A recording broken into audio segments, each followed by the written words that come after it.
Good evening. We'd like to bring tonight's school board workshop to order. I ask you to please rise for allegiance and a moment of silence. I pledge allegiance to the flag of the United States of America, and to the republic for which it stands, one nation, under God, indivisible, with liberty and justice for all.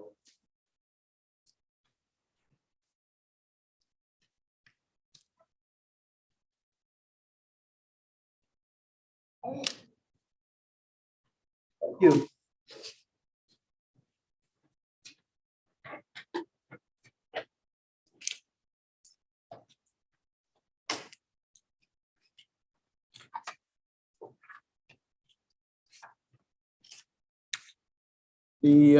Tonight's May 9th school board workshop is open to the public and is also being streamed virtually. I do have a couple announcements. We did have a executive session meeting tonight, and it had to do with the real estate and personnel matters. Roll call, please, Mr. McGeehan. Or I'm sorry, I'm looking at you, Mr. Howard. Absolutely, Mr. Clare. Mrs. Beachy. Here. Gerhard. Here. Mr. Linder. Here. Mr. Sensenig. Here. Mrs. Walker. Here. Dr. Frick. Here. Mr. Bussey. Here. McGeehan. Here. Mr. Clare. Here. All 9 members present. Thank you.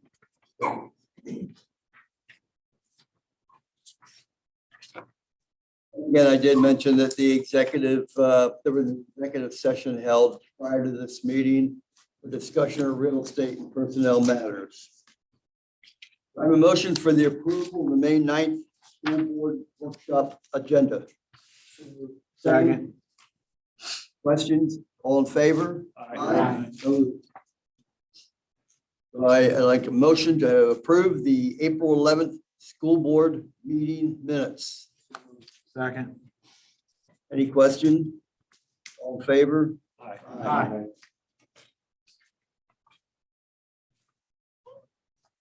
We have a approval of the school board minutes from the April 25th. I'll make a motion. Any questions? All in favor? Aye. So moved. Okay, at this point in time, we have recognition of visitors, and public comment. I don't have the sheet, but did anybody want to chime in? All righty. We're just going to go right into personnel. The first one, as you well know, we have been interviewing for position of athletic director. And we had 3 rounds of interviews, and I think we all came to the same conclusion that we have our man. He'll be no stranger to Mannheim Central, as he was our first athletic trainer. It was Durb. Spent the last 7 years at Garden Spot, where he was assistant AD trainer, then AD, still trainer, and now AD. What I think impressed all of us was, why did you apply? This was my dream job. He said, I want to spend the next 30 years here and be like Durb. Mark also knows Durb real well. I asked for a motion to approve Mark Schaefer as our next regular director of athletics and activities, new position starting at $92,000, effective date to be determined upon release from current district employment, contingent on successful completion of timely submission. Second. Move second. Anybody have any questions? All in favor? Aye. Mark, congratulations. You guys.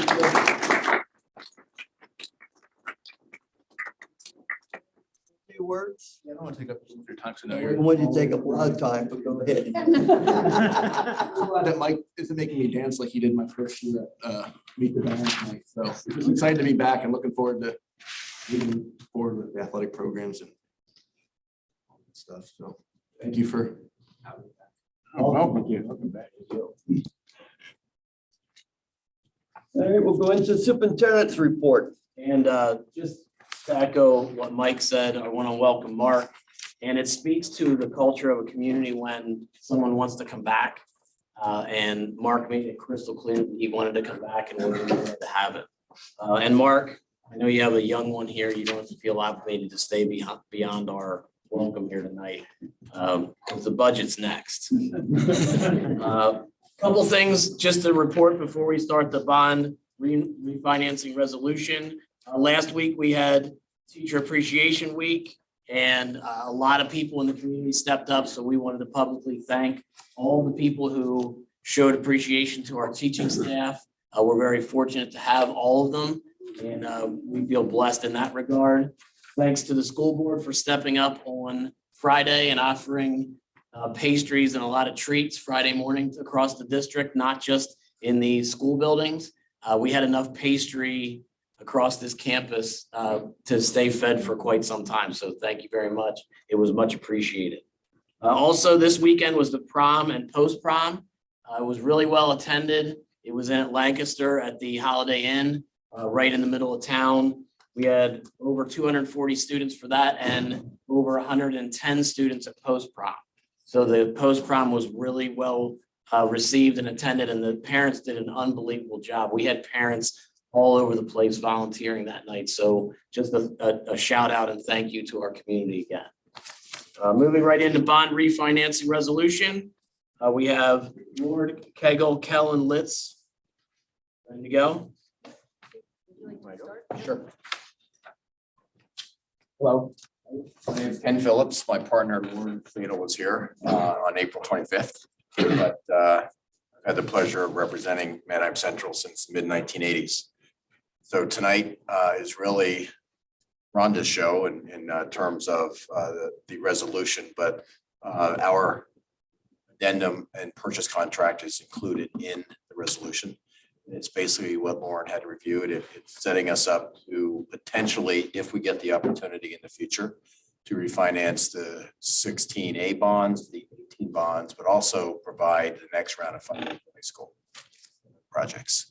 So I'd like to thank Mr. Howitt and his associates. We had the rating call the other day. We're waiting for the rating to come back to us, but we anticipate still favorable news. Anyone who wants to be in charge of the markets the next week or two, you can raise your hand and we'll be in charge of the market. But any questions on anything that maybe Lauren reviewed with you on April 25th or really before we turn it over to Ms. Lauren? Great, thanks. I've seen a lot of new faces, so I'll just kind of go over a little bit of the background of what we have to do here. Whenever a school district incurs debt, you have to file with the Department of Community and Economic Development. They have a very specific format of what they want to see and very specific requirements. So that is what the process is tonight. We advertised this resolution last week.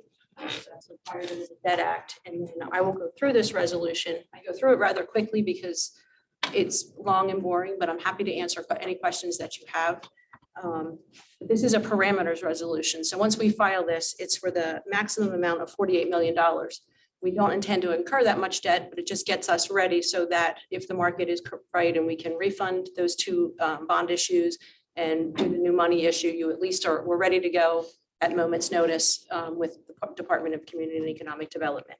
So the resolution, the first 2 pages are background, and they just set forth that the purpose of the resolution is for the construction project, which is the remainder of the high school and any athletic fields, and the refunding of both the 2016 A bonds and the 2018 bonds. If you skip to the substance of the resolution, It sets forth that you're going to incur debt in the maximum amount of $48 million. And then again, it's for the refunding projects and the new money project. We're setting forth that the refunding complies with the Debt Act and that there will be a savings to the school district. That's why you would do the refunding. It determines to accept the purchase proposal of Raymond James, and that proposal is attached as Exhibit B to the resolution. The purchase contract is just a foreign purchase contract at this point. Once we're ready to issue the bond, it will be an addendum, and Mr. Howitt would have to approve that before any bonds were actually issued. The bonds will be general obligations and of the school district, and there's a budget covenant in the resolution that you covenant to provide enough money in the budget each year to pay the principal and the interest on the bonds. The bonds, there's a maximum interest rate schedule. This is again a requirement under the Debt Act. It is attached as Exhibit A to the resolution. It does say 6%. That is just for pricing purposes. With the bonds, hopefully will not be anywhere near that. Again, Mr. Howitt would have to approve anything that is just for filing purposes. Once the bonds are actually issued, we resubmit with DCD and let them know what is actually the final amount of the bonds, all the interest rates and the structure of the deal. The bonds are going to be in the form as attached as Exhibit C to the resolution. We have appointed Fulton Bank as the paying agent for the bonds. Under the Debt Act, are required to have a bank service paying agent and sinking fund depository. And you use Fulton in the last several deals that you've you agree to comply with the rules of the Internal Revenue Code, the tax provisions, so that the bonds do not become taxable bonds. And you also agree to comply with the rules of the Security and Exchange Commission and provide continuing disclosure for the benefit of the bondholders. That's an overall summary of the resolution. Does anybody have any questions on the process or anything that's in here? What's the strike target rate that we're going for at? With respect to, To the bond, what's the strike target rate that? right now, we're probably somewhere on a yield basis in the high threes, which historically is still attractive, even though what we've seen, with the rate increases as of late. When we did the most recent financings in 21, the rates were 177 on the one issue, 121 on the other issue. Just that we're sort of turning into a really bond market at this point in time. Yeah. That's where I'm curious what we're looking as a strike price that we might want to move on this. Well, we are moving as fast as we can. Okay, so the game plan is once we have the rating, then more than likely we're looking at next week, okay, or the week after. So we are, and thank you to the board and thank you to the administration, we're moving as quickly as we can because of what's going on with the market.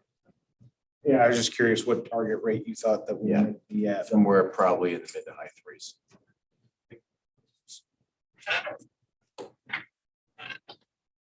Any other questions for me? Thank you very much. Thank you. Thank you. Thank you. All right, budget presentation, Mr. Howitt.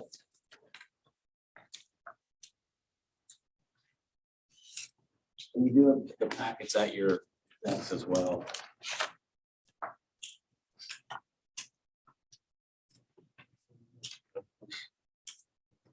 That's the old 24.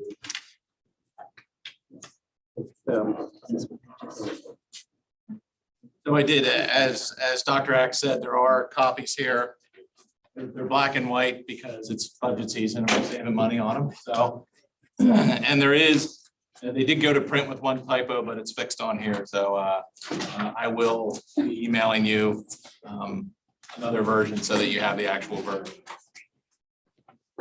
So as I always like to point out, Kelly Martin, the Assistant Business Manager, plays a huge role in this budget.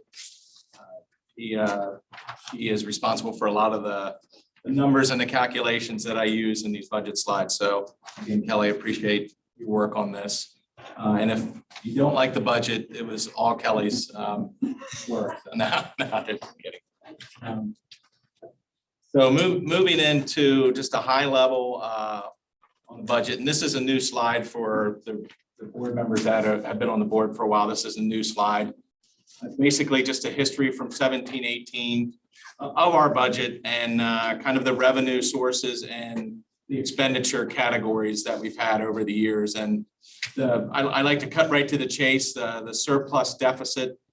The deficit that we're budgeting for 22-23 right now is $505,775. If you look to the left, the number there says projected 21-22. We're projecting $867,779 as our surplus to close out 21-22 year. Kelly and I are still working at that. Every time we get new expenses or we look at labor, probably weekly, we talk about that and adjust those numbers. So that's a very dynamic number. One thing on this slide I want to point out is at the bottom, what I've done is I've added two lines, a net change in revenue and a net change in expenses. And what I mean by that is the net change in revenue is the new revenue that we generated from all sources in the year. And then the net change in expenses is the new expenditures that we incurred. And I want to just go to 21-22. And of course, green is new. Green is good. That's new revenue or reduced expenditures, and red is bad. That's reduced revenue or increased expenditures. And in 21-22, you see there that we generated just over 2.4 million of new revenue, but we're forecasting $4.7 million in new expenditures. And a lot of that's related to the grant and some other things. However, if you look at the proposed 22-23, same thing, the almost 2.8 million of new revenues and 4.16 of new expenses. That's not a sustainable model. So that's something we're going to want to look at. Now, we did talk about the new debt coming on the books and that we'd have to phase into that.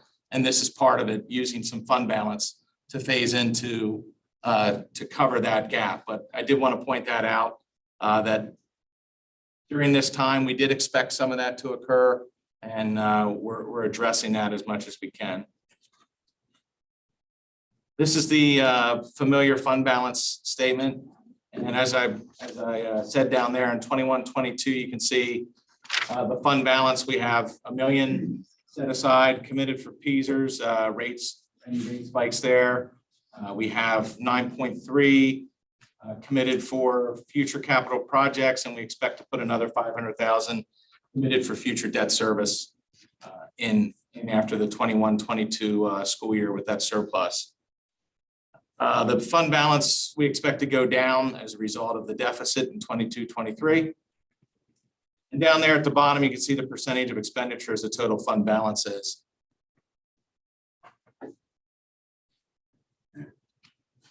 This is the 22-23 proposed budget at various tax increase levels. And so I show this every year just to give the board options on the various tax increase levels, the millage rate increases.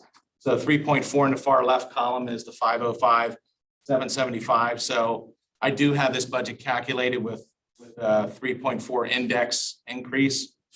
And you can see at 2.5, 1.5, and at 0%, those amounts of deficits go up, kind of based on the decreased tax revenue.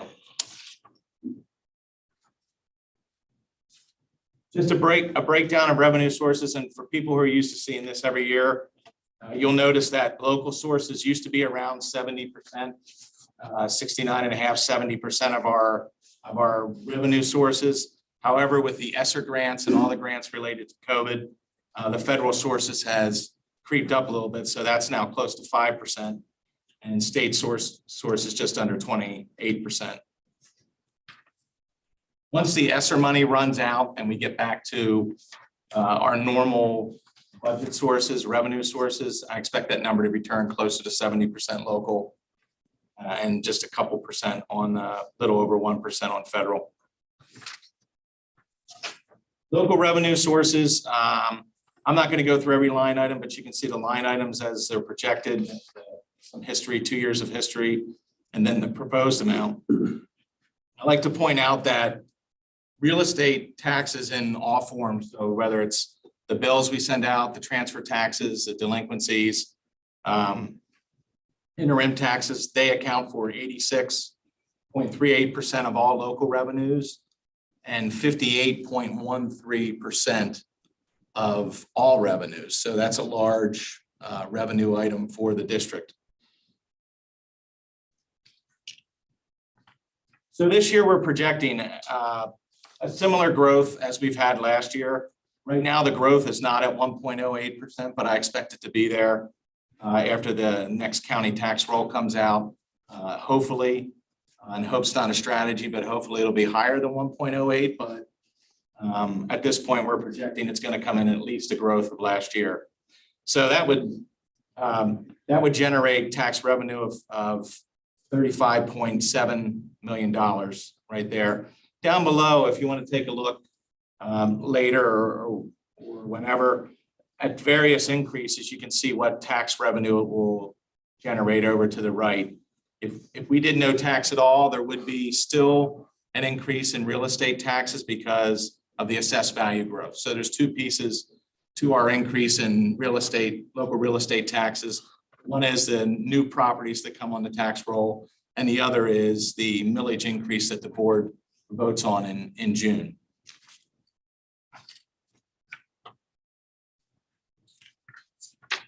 This is another familiar graph. As you can see there, the blue line with the PA keystone on it is what the Act 1 index was that given year. The MC line, the red line with the MC logo, is where we taxed.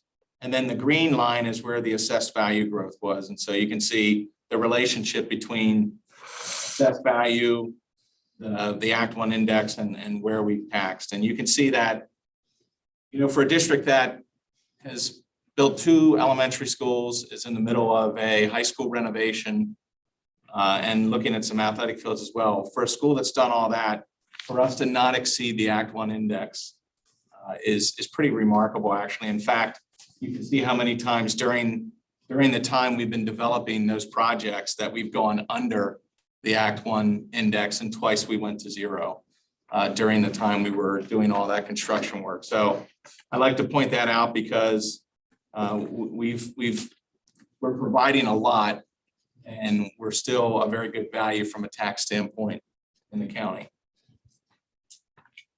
That moves into the next slide. If you look at I just chose a $350,000 home because it seems like every home on the market is at least $300,000 or $350,000 these days.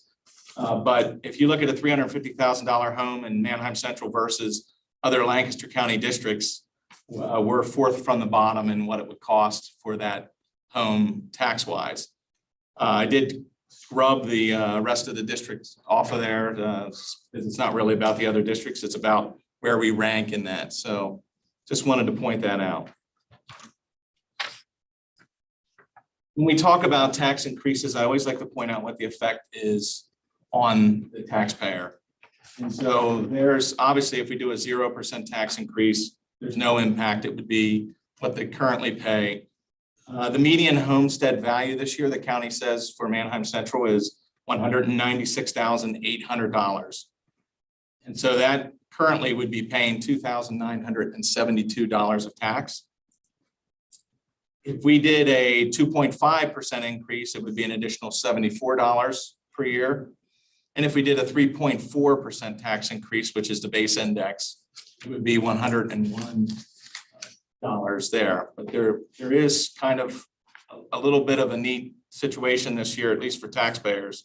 It has no impact on our budget, but the homestead farmstead amount that is used for taxpayer relief has increased quite significantly. It's usually around anywhere from 820 to 830,000 per year. It's increased this year to 1,045,832. And the way that works is we get that amount to basically give relief to every homeowner or farmstead that has applied for the relief. And currently in Manheim Central, we have 7,147 homestead and farmstead properties.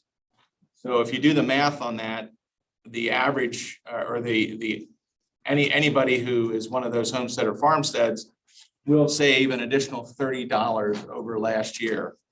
And so I pointed out there that with the $30 of additional savings, a 3.4% tax increase to the median household is effectively at 2.4% with the additional savings of the $30 in taxpayer relief funds.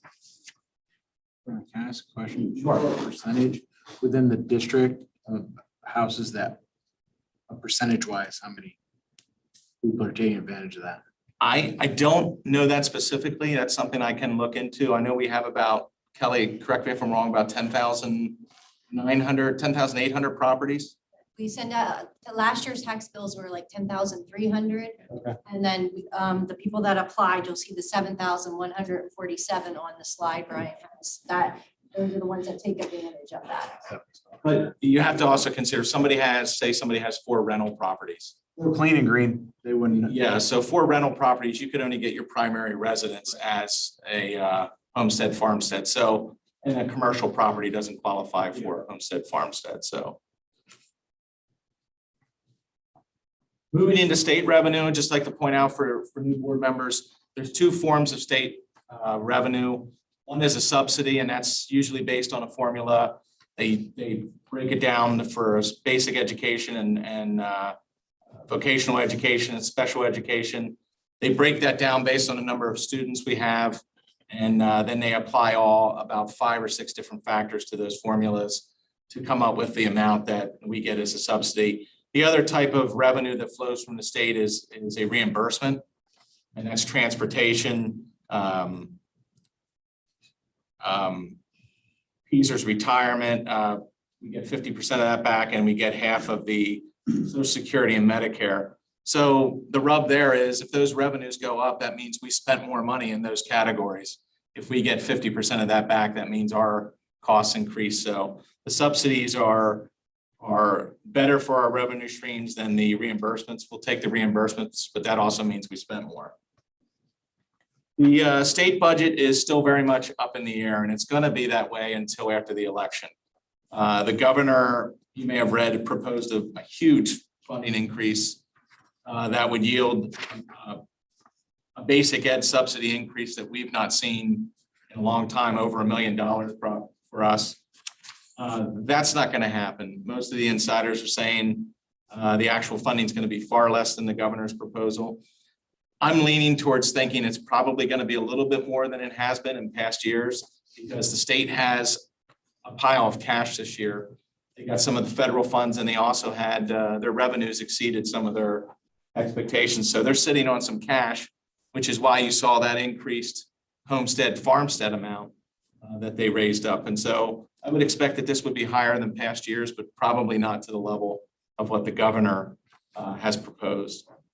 And I don't think we're going to know anything about that probably until the last minute because the election, of course, is coming up here, and then they're not in session for, I think, like another week after the election. So federal revenue, and this is the number that we have bigger numbers on than normally. Normally, you're just looking at the title funds that we get and some of the medical access reimbursement funds. But we have the ESSER funds and the ESSER 2 and the ARP ESSER funds that are going in there, and that's that 1.726 that you see in there under ESSER funds. So that really bumps that number of federal funds up. And then just to highlight those funds, here's a slide, and again, not going to go through every line item, but if you look at that, you can see the total COVID funds that Manheim Central got basically granted is from all sources is $5.6 million. And there you can see each year how we spent those. The thing I want to highlight is in the yellow band there. So those were funds that we used for recurring normal budgeted items. So it would be some labor, salaries and benefits, and technology that would normally are recurring expenditures for us. When the ESSER funds run out, we're going to have to use other sources to pay for those. So right now, we're getting them paid for by the ESSER funds, but when the ESSER funds run out, we need to absorb those numbers back into our budget with either local or state funding. And that's something to consider. Here is the expenses by function. So there's 2 ways we track expenditures. We track them by kind of who spent it, what was the purpose that we spent it on. So regular ed, special ed, transportation, central services, debt service, those are all what we call functions. And you can see the increases year over year there.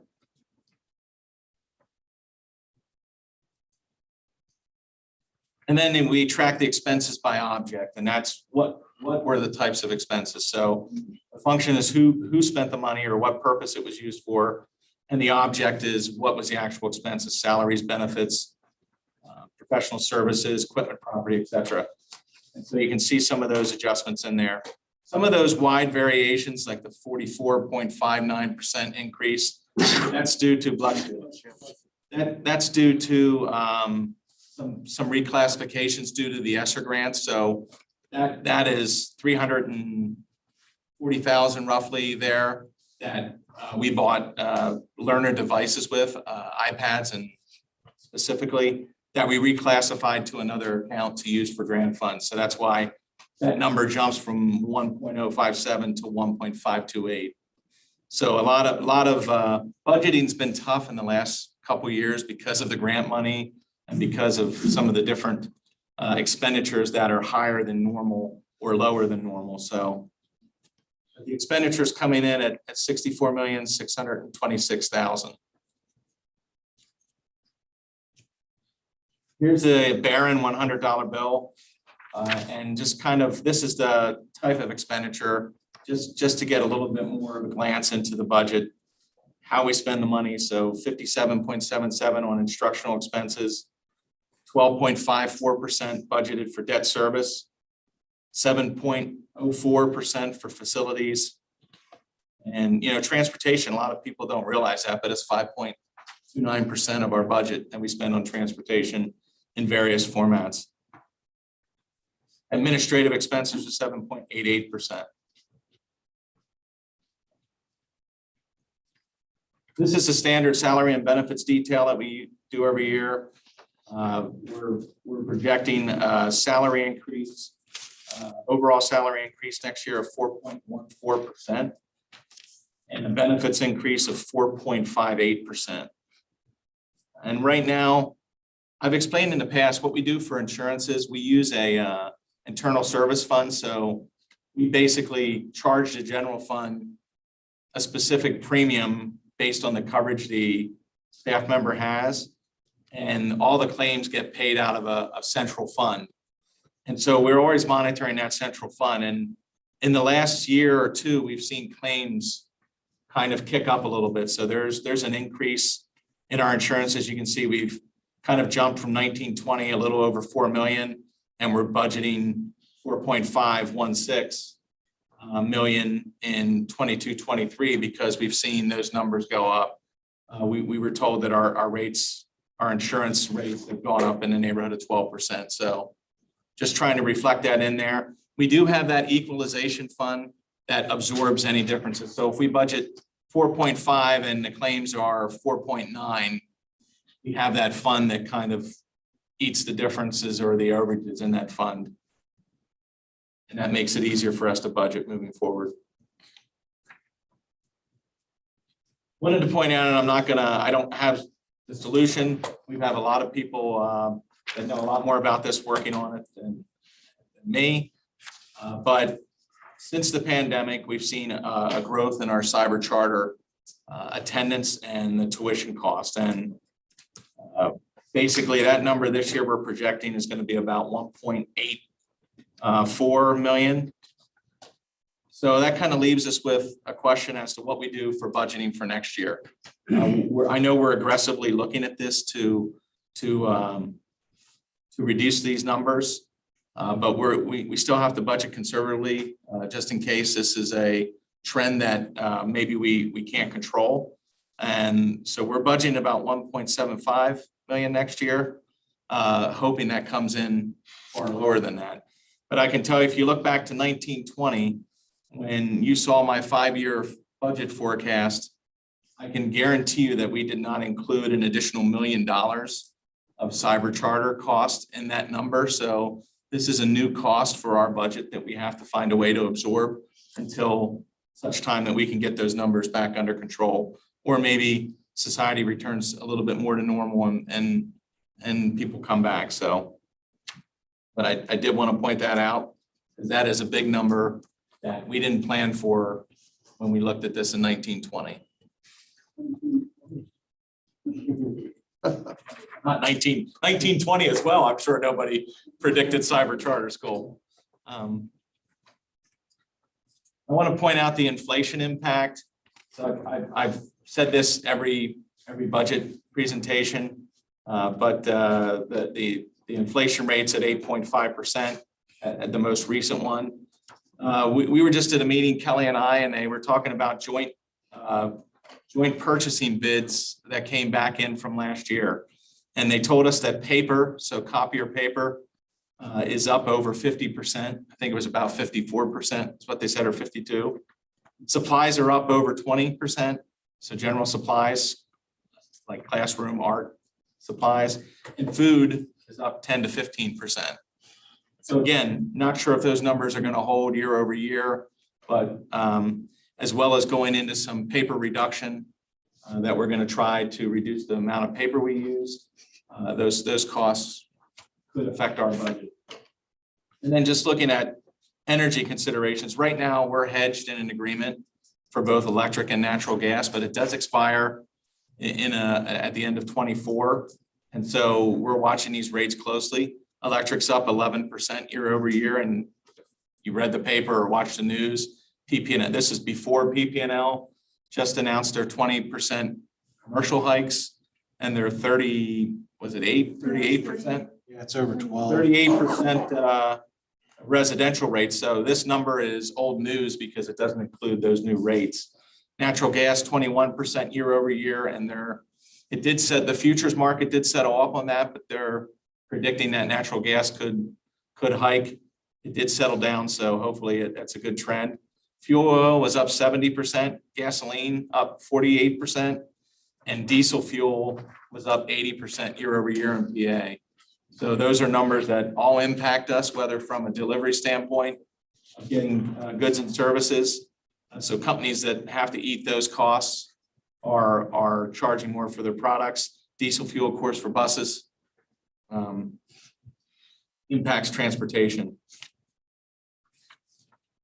So the future budget projection model that we maintain, you can see out to 25, 26. I like to show 1 to 2 years of past performance, the current year projected, and then next year's budget year, and then 3 future forecasted years. The further out you get, the less I'll vouch for the numbers. They're very, very educated guesses, but a lot can change year to year, as we've learned over the past couple of years.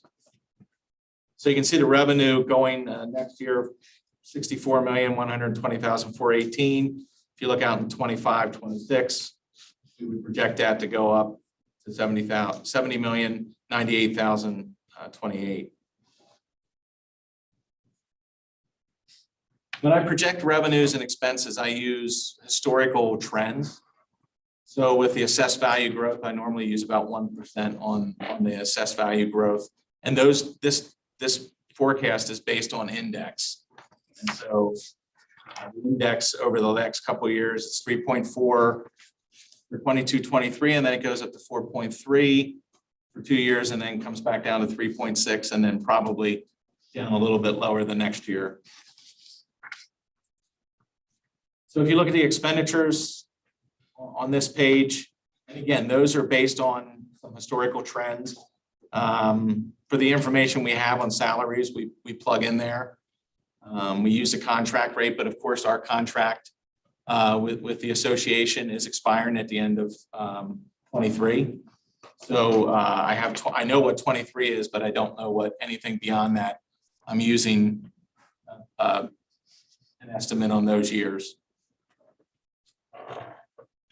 So you can see this year, the 505, 775, and then we expect it to go up. Now, before you panic, that's expected. We did expect to go into a little bit of a deficit balance as we were building up for the new debt service.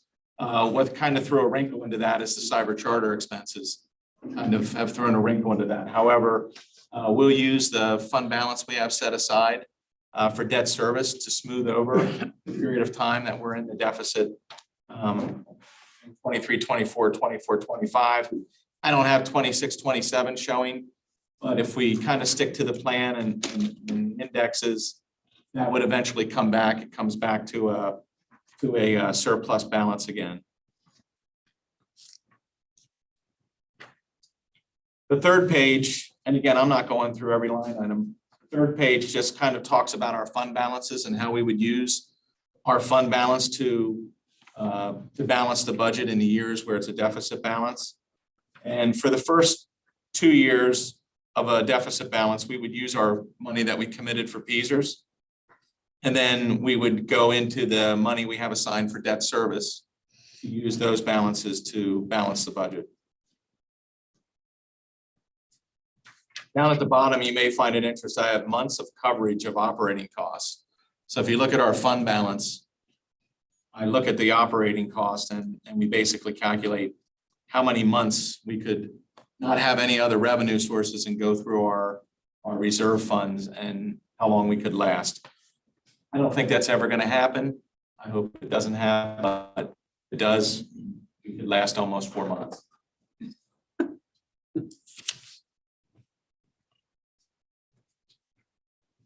This chart I've shown before, and I'll show it again. It basically illustrates the impact of taxing below the Act 1 index on our current and future budgets. I'm not saying I'm not making a commentary whether that's good or bad. What I'm basically just saying is there's an impact for a decision you make this year. It impacts all future years after that. And so just to illustrate this, I went back to 16, 17, and we had 2 years where we went 0% during that time, a couple years apart. And then what I did was put in 2.4 rather than 3.4 this year.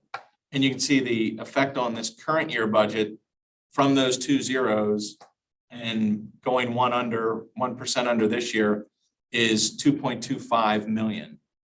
So that's the revenue that we kind of left behind when we went under index on the Act 1 there. And then if you go out to 25, 26, you'll see that that number compounds and climbs up to 2.6 million. So again, not a commentary, just basically saying the decisions you make in 1 year don't just affect the 1 year. They do. They affect future years as well, and potentially our future programs. So what's next? And for those who wondered, I did cut about 8 slides out of the budget presentation because I was afraid I might lose one of you to boredom. But so what's next? Well, minor tweaks over the next week and then even over the next month. And these are not major. I'm talking to principals who are saying, oh, by the way, could I move this money from this category to this category? And of course they can, because we haven't really finalized the budget. So I'm hearing from different directors that just have some things they want to move around. And then refine current year projections. We continue to refine the current year projections because some numbers in our budget are based off of those current year projections. So if something should substantially change in one of those, that might impact the number we budget for the next year. And then May 16 is the board approval of the proposed final budget. And then June 20 is the final budget approval for 22-23 general fund budget. I know there'll be some discussion about this. I know times are tough out there and it's people are going to talk about the tax rates. I will tell you that with our forecast prior, we built our budget based on kind of a base index model. And since we started some of these projects, we went 0 to 2 years. I'm highly recommending we sit at index this year, especially on the proposed final. And at least we can see what the state comes in at maybe before we go to final budget, and that might impact it. But I'm just feeling with the uncertainty of a lot of things, with our contract up in the air, with this inflation that may or may not come back down, that I feel like we need to make sure we put revenue in place to be able to meet future obligations.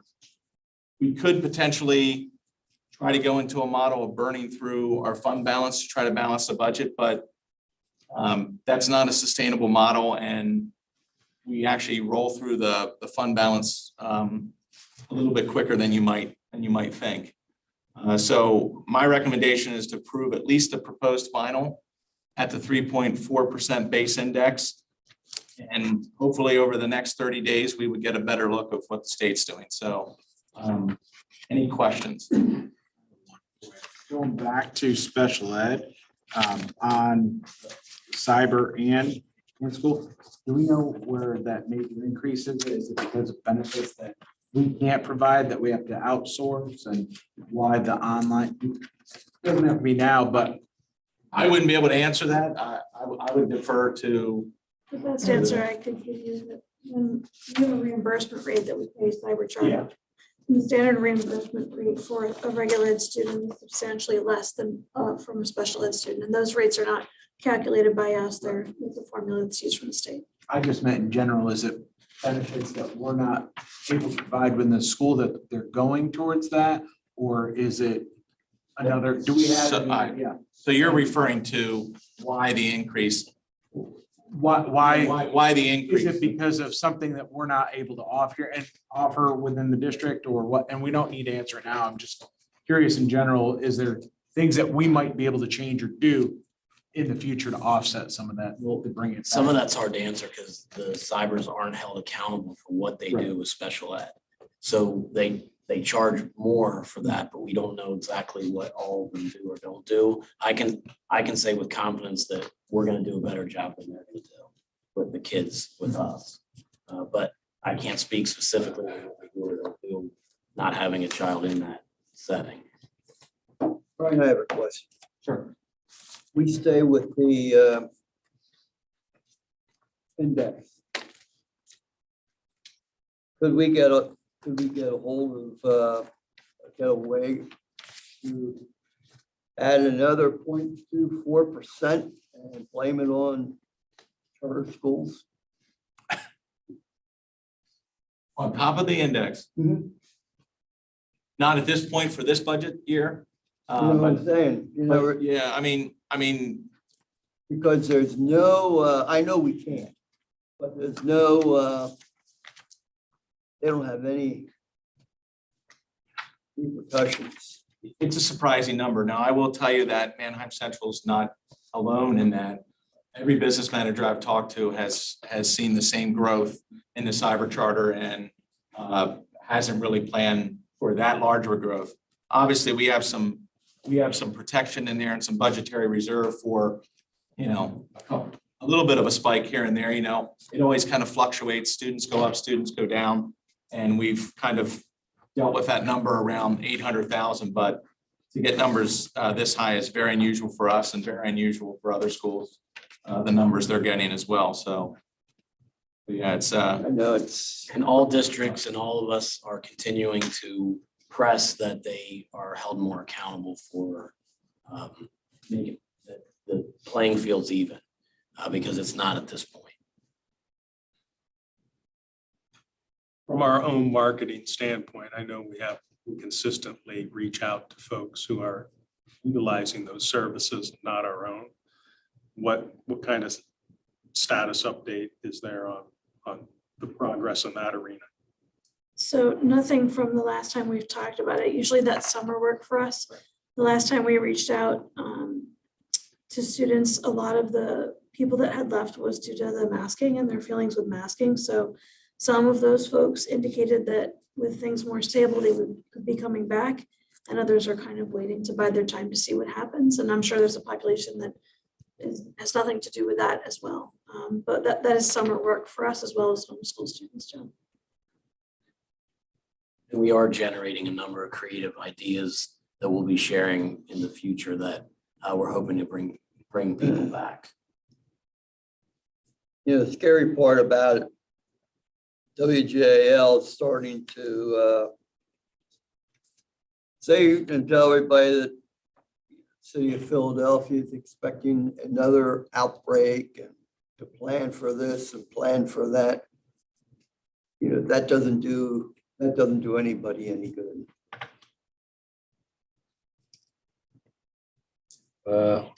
we're paying $18,000 for a cyber charter student. When we get a student to come into our ag department from another school district, how much do they pay us? Kelly, I'm going to defer back to you. A little less, it's the state tuition rate that they figure out, but they're not figured out the same, So we're unfortunately. not getting $18,000. No, we're not. I just wanted to make a point there.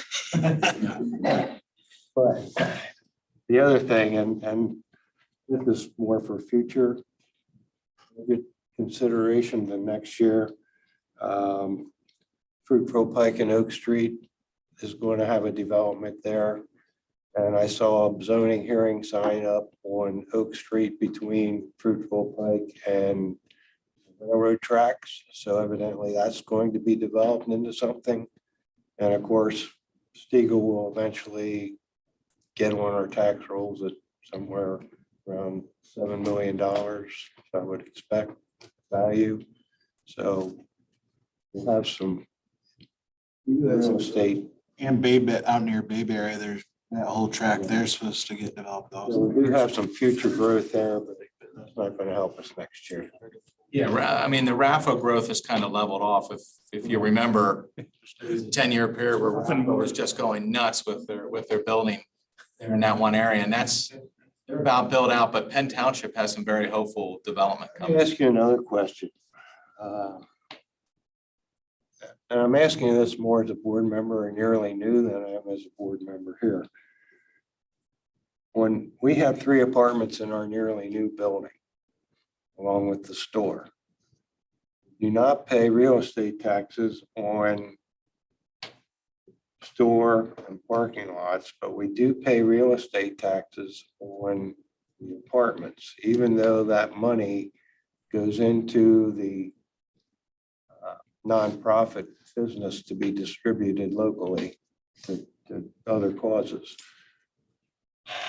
How can Pleasant View get away with not paying real estate taxes on condominiums,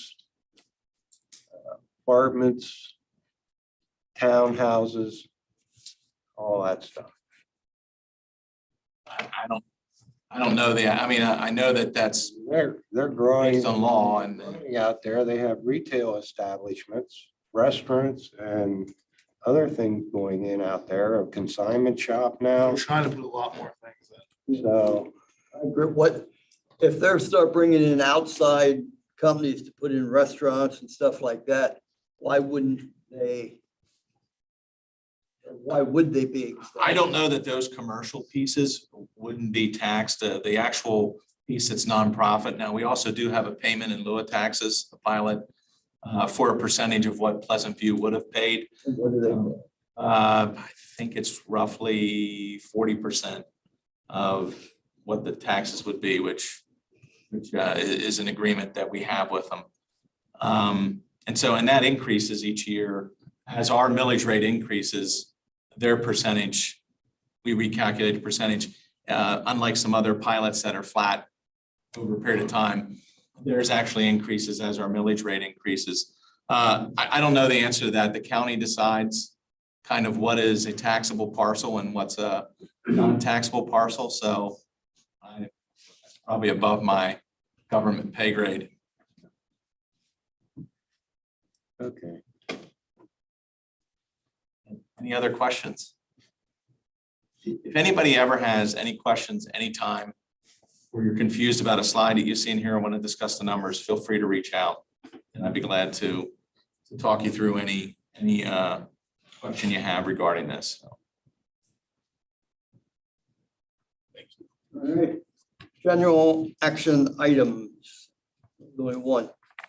Need a motion for approval of the parameters resolution authorizing the issuance of bonds to undertake refunding of previous bond issues and to pay the costs of renovation to the existing high school. Motion. I'll make a motion. Second. Mr. Claire, this probably should be a roll call vote. Do we have any comments? Roll call. Mr. Bushy, Yes. Mr. McGeehan, Yes. Dr. Frick, Yes. Mr. Gerhart, Yes. Mr. Linder, Yes. Mr. Sensinik, Yes. Mrs. Walker, Yes. Mrs. Beachy, Yes. and Mr. Claire. Yes. Motion carries 9-0. All right, very good. Informational items you have, can look at them at your convenience. Next regularly scheduled board meeting will be held next Monday night at 7 o'clock. And it will be here at the district office. Anything for the good of the order? Any board member have anything they'd like to? Questions or? No, I just want to say welcome. Thank you. Look forward to having you in the district. Everybody get through Mother's Day? Just let you know that recent memory. My recent memory goes back probably to the late 60s. Saturday prom was the first time that we had a superintendent, his wife, attend a prom. Not only did he attend the prom, they attended the post-prom too. And that's neat. And I had comments today from people who said it was so neat to see. Now I asked Dr. Axe to, Here we go. I asked him to dance so we could put him up on the field and he wouldn't do it. There, no child deserves to see that at this stage in my life. Any other comments? If not, do I have a motion to adjourn? Second. All in favor? Aye.